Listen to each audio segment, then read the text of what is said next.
आप लोगों में से बहुत कम लोगों को पता होगा कि भारत ने नकली एयरक्राफ्ट उड़ा दिए थे पाकिस्तानी एयर स्पेस में, और पाकिस्तान के जितने रडार और जितने एयर डिफेंस सिस्टम थे सारे उसी पर फोकस करके पीछे उसके पड़ गए। उनके फाइटर जेट भी उनके पीछे पड़ गए। इससे जब उन्होंने अपने एयर डिफेंस सिस्टम को चालू किया तो उनकी लोकेशन भी इंडियन एयरफोर्स को मिल गई। फिर उसके बाद में उन पर पिन पॉइंट एक्यूरेसी के साथ में अटैक किया गया। इस सिस्टम को कहते हैं पायलटलेस टारगेट एयरक्राफ्ट। ये कैसे काम करता है? ये बहुत बड़ा गेम है। इलेक्ट्रॉनिक वॉरफेयर में सामने वाली पार्टी को तो निस्तो नाबूद कर देती है एकदम से। ऐसे होता है। होता क्या है इसमें? एक तरह के ड्रोन होते हैं जिसमें पायलट तो होते नहीं है ड्रोन में। अब उन ड्रोन को डिजाइन कैसे किया गया था? सुखोई 30 MKI जैसे और मिग 29 जैसे। मतलब वो देखने में लग रहे थे कि मिग 29 है या सुखोई 30 MKI है। अब ये काम कैसे करते हैं? देखो, रडार और इंफ्रारेड सिग्नेचर की नकल करते हैं। इसको कहते हैं मिमिकिंग सिग्नेचर। हर लड़ाकू विमान का एक खास रडार क्रॉस सेक्शन होता है जिसको RCS बोलते हैं, और इंफ्रारेड सिग्नेचर होता है जो रडार और सेंसर द्वारा पहचाना जाता है। उदाहरण के लिए सुखोई 30 MKI या मिग 29 जैसे बड़े विमान RCS और विशिष्ट इंफ्रारेड पैटर्न उत्पन्न करते हैं क्योंकि इनका साइज बड़ा है और ये किसी तरह से स्टेल्थ नहीं है।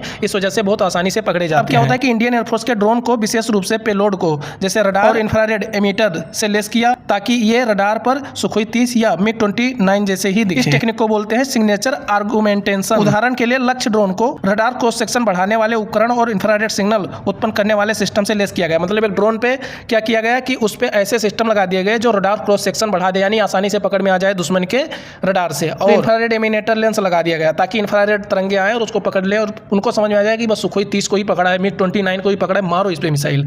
और इस तरह से बेवकूफ बनाया गया पाकिस्तान के एयर डिफेंस सिस्टम। ये क्या कर रहे थे? पाकिस्तान के जो एयर डिफेंस सिस्टम थे उसमें बड़े बड़े लड़ाकू विमान दिख रहे थे। इनको लग रहा था बस आ गया सुखोई 30 MKI, मार दो इसको। उड़ान पैटर्न की जो गति है उस पर बहुत ज्यादा ध्यान दिया जाता है। ये ड्रोन हाई स्पीड में और बिल्कुल फाइटर जेट जैसे उड़ान पैटर्न को फॉलो करते हैं, उसी तरह से मैनेवर भी करते हैं, मतलब ऊपर नीचे कलाबाजियां करते हैं। और जो कि लक्ष्य ड्रोन जो है वो 700 किलोमीटर प्रति घंटे की रफ्तार से उड़ सकता है और तेज मोड़ भी ले सकता है जो एक वास्तविक फाइटर जेट जैसा ही दिखता है। मतलब एकदम से नकल है फाइटर जेट का। इंसान उसमें नहीं बैठता है, पूरा रडार क्रॉस सेक्शन वही है, इंफ्रारेड सेक्शन उसका वही है और मैनेवर भी वैसे करेगा, स्पीड भी उसकी वही रहेगी। पाकिस्तान वाले तो बेवकूफ हैं ही है पहले से, उनको और बेवकूफ बनाने में क्या ही ज्यादा है। इस तरह के पैटर्न पाकिस्तानी रक्षा प्रणाली जो थी, जो भी एयर डिफेंस सिस्टम था, उसको ये विश्वास दिला दिया गया कि ये बहुत बड़ा फाइटर जेट है, आप इस पे मिसाइल मारो, और उन्होंने अपना पूरा तामझाम ओपन करके यही किया। अभी होता क्या है? इलेक्ट्रॉनिक काउंटर मेजर शुरू होता है। कुछ ड्रोन में इलेक्ट्रॉनिक काउंटर मेजर सिस्टम होते हैं जो दुश्मन के रडार और संचार को जाम कर सकते हैं। इससे पाकिस्तानी रक्षा प्रणाली भ्रमित हो गई। उदाहरण के लिए जो लक्ष्य ड्रोन है इसमें ECM पॉड्स लगे होते हैं जो रडार सिग्नल को विकृत करते हैं, इधर उधर फैला देते हैं, जिससे दुश्मन को सही लक्ष्य का पता लगाना मुश्किल हो जाता है।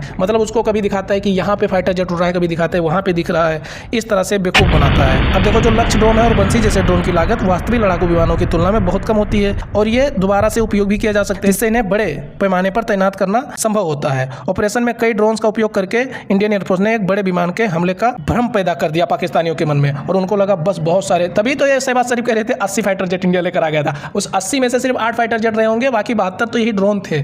अब उनको उनके रडार को सेक्शन पे तो यही दिखाया कि बहुत फाइटर जेट आ गए थे, मार डालते हमें, तो बस वही डर था उनको और उन लोगों ने उसी पे मिसाइल चला दी। अब इससे उनकी लोकेशन डिस्क्लोज हो गई कि यहाँ पर ये अपना सिस्टम लगा के बैठे हैं और इंडिया ने फिर उसी पे मिसाइल मार दी उनके सिस्टम पे।